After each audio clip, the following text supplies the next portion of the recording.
Assalamualaikum warahmatullahi wabarakatuh. Perkenalkan nama saya Aura Makfira dengan NPM 230826079. Di sini saya akan mempresentasikan minat saya yang berjudul Cushing Syndrome pada blok endokrin. Yang pertama itu, kita harus mengetahui definisi dari Cushing Syndrome tersebut. Cushing Syndrome adalah sekumpulan gejala yang timbul akibat paparan kortisol berlebih dalam tubuh, baiknya akibat penggunaan obat eksogen atau seperti kortikosteroid atau karena penggunaan endogen, terutama akibat tumor yang mempengaruhi sumbu hipofisis, dan juga adrenal. Lalu selanjutnya itu ada patofisiologi dari Cushing syndrome-nya. Patofisiologinya itu yang pertama ada karena kelebihan kortisol adalah hormon glukotiroid yang diproduksi oleh kelenjar adrenal. Hormon ini berperan dalam metabolisme karbohidrat, lemak, protein, serta memiliki kelebihan kortisol dapat terjadi karena kelebihan kortisol endogen. Bisa juga kortisol endogen itu bisa juga menyebabkan dari Cushing disease. Cushing disease itu dia adalah tumor bening pada kelenjar pituitari yang menghasilkan ACTH berlebih. Lalu kemudian ada Cushing syndrome. Cushing syndrome itu adalah tumor yang menghasilkan kortisol secara autonom. Lalu selanjutnya ada ACTH syndrome.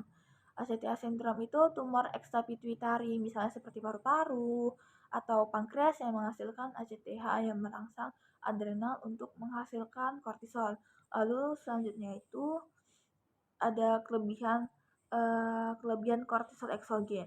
Kelebihan kortisol eksogen itu penggunaan kortikosteroidnya seperti prednison, dexamethasone dalam dosis tinggi dan dalam jangka waktu yang panjang untuk pengelola penyakit inflamasi dan autoimun. Lalu selanjutnya itu ada etiologi. Etiologi dari Cushing syndrome itu bisa disebabkan oleh abdomen pituitari yang memproduksi ACTH berlebih, meningkatkan eksternal kortisol, penggunaan jangka panjang kortikosteroid untuk pengobatan kondisi medis seperti rheumatoid arthritis, asma, lupus, atau transplantasi organ. Lalu selanjutnya itu ada manifestasi klinis pada Cushing syndrome itu bisa juga dikarenakan perubahan fisik. Yang pertama itu karena ada obesitas sentral. Obesitas sentral itu bisa terjadi di lemak berlebihan pada wajah, atau bisa dikatakan dengan moon face atau leher, buffalo hump, dan pada abdomen atau perut.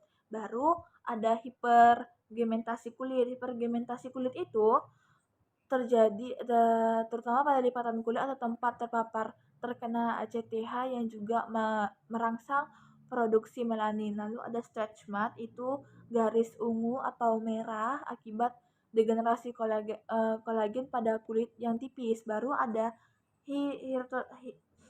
hirsutisme atau pertumbuhan rambut pada wanita akibat kelebihannya endogen. Baru ada manifestasi metabolis seperti hiperglikemi atau kelebihan kortisol mengganggu metabolisme glukosa. Baru ada hipertensi, juga bisa dikarenakan kortisol, peningkatan sensitivitas pembuluh darah terhadap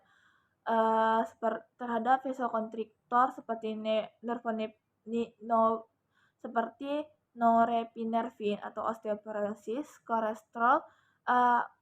kortisol yang menyebabkan peningkatan responsivitas tulang dan menghambat pembentukan tulang baru. Selanjutnya itu ada juga diagnosa dari Cushing syndrome sendiri. Yang pertama itu ada tes screening. Tes screening itu terbagi lagi menjadi tes dexamethasone supresi yang diberikan secara oral pada malam hari, dan pengukuran kadar kortisol dilakukan pada pagi hari berikutnya. Baru ada tes urin 24 jam kadar kortisol tadi. Kadar pengukuran ekskresi kortisol pada dalam urin 24 jam itu meningkat secara signifikan pada Cushing syndrome. Lalu selanjutnya ada tes salvia kadar kortisol. Itu mengukur kadar kortisol salvia pada malam hari. Cushing syndrome kadar kortisol tidak menunjukkan penurunan, yang diharapkan pada malam hari. Baru ada tes pengukuran ACTH. Yang kedua itu ada pengukuran ACTH itu, ada juga ada ACTH tinggi dan ada ACTH rendah. Kalau ACTH tinggi itu dia seperti Cushing disease, atau ectopia ACTH syndrome. Lalu kalau misalnya dia ada, di ACTH rendah, dia itu ada Cushing syndrome akibat, tumor adrenal. Lalu di sini yang ketiga itu yang terakhir ada pencitraan. Tes pencitraan itu terdiri dari MRI atau CT scan untuk mendeteksi adanya abdomen pituitari pada casing disease. Baru ada CT scan abdomen untuk mendeteksi tumor adrenal. Lalu selanjutnya itu ada penanganan atau tata laksana dari casing syndrome itu. Pertama itu ada mendekatkan medis atau obat anti obat anti kortisol seperti ketoconazole itu untuk menghambat sistem kortisol. Baru ada mefprison atau resveratrol glucocorticoid antagonis. Lalu yang kedua itu ada pendekatan bedah. Pendekatan bedah seperti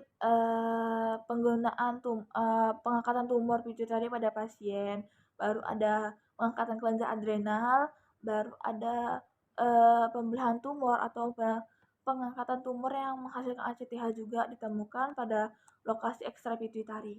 Baru ada terapi radiasi. Terapi radiasi itu diberikan jika pembedahan gagal atau pada pasien dengan